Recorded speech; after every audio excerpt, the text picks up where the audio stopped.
Okay, so this is chapter 6. Does it feel right? This is called. Does it feel right?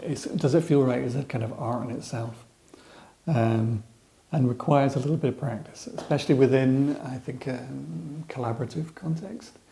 That idea of who knows what it feels like is really important. Who's in charge of that?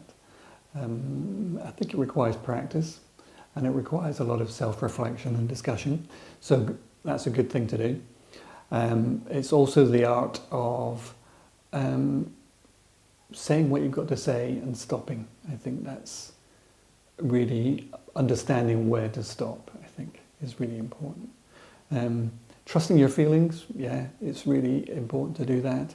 But also understanding that your work is a kind of a gift. It's a gift to an audience. And what is that gift? What kind of gift is that? So, yeah, that's what this chapter's about. So enjoy yourself and do the exercises, read the text. Speak to you soon. Bye.